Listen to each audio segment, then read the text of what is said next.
I love cats, so playing as a cat in a video game was a very exciting prospect for me. You start Stray, hanging out with your cat friends, generally being adorable and doing cat things. You can play with your friends, meow, scratch your claws on trees and carpets, and take naps, all the good stuff.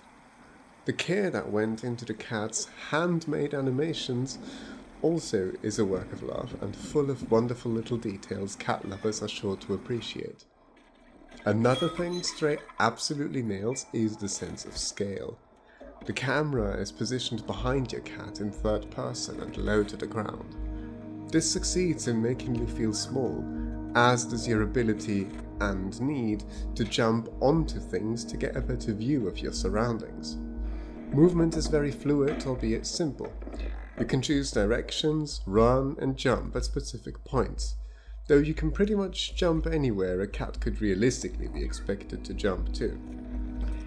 The environments you explore like this are gorgeous and detailed, accompanied by a fitting, atmospheric soundtrack at every turn and thus a joy to explore. It's a world that feels believable and lived in. It is varied and never boring. Let me just show you some of the different locations in this game along with some of the music.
Gameplay consists of navigation and environmental puzzles as you unravel the mystery of this world, with the occasional chase and stealth sequences thrown in. All of these are executed well and suit the world and narrative you are part of. Issues with controls are rare and limited to jumping being a bit finicky sometimes. Early in the game, you are separated from your friends with no obvious way back, so you start exploring your immediate surroundings. The game leads you through a post-apocalyptic city in immersive ways, relying on in-world tells rather than HUD elements. Until this point, you've been a lone stray, separated from your cat friends and supposedly intent on finding your way back to them. A little into the game, you acquire a robot drone companion, and things change quite significantly. The drone talks to you, gives you objectives, and a purpose beyond returning to your friends. It works as a narrative device, quite literally, but also breaks the fourth wall. It's very clearly communicating to the player behind the cat, rather than the cat itself. The drone uses speech bubbles, suggesting your next steps and enables you to talk to the robot citizens in this world. In-universe, the NPCs talk to the cat via the drone, but it's very difficult to imagine a cat this intelligent, giving me the feeling that it's really the player that is spoken to. I find this a missed opportunity because while the game uses its NPCs to tell a good story, much of it could have been communicated to the player by other means. Rather than trying to convince us the cat understands what is going on, the conversations could have been heard in passing, with the cat as a curious but ultimately clueless listener. This would have allowed for epistolary-style storytelling and world-building for the benefit of the player, all while maintaining the illusion that we are indeed playing as a cat. What BlueTwelve have opted to do instead deserves praise nonetheless.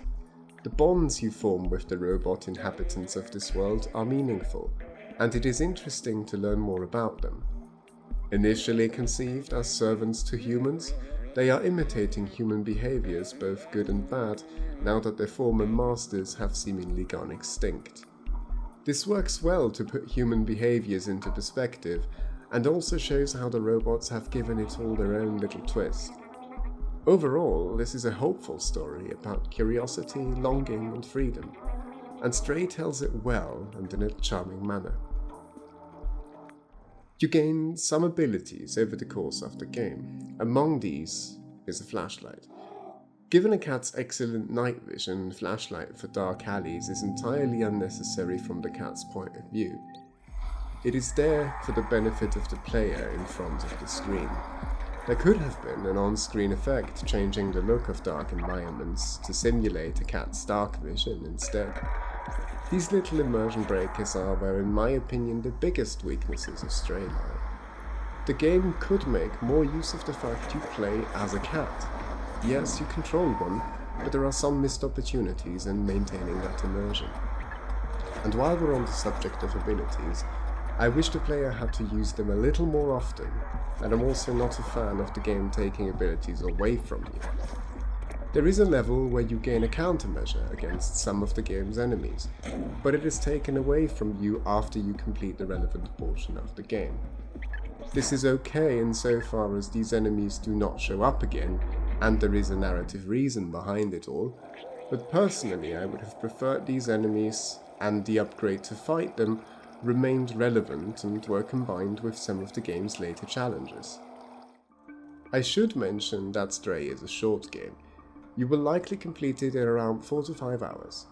However, in those hours, Stray delivers a lovingly crafted experience with lots of attention to detail in all aspects.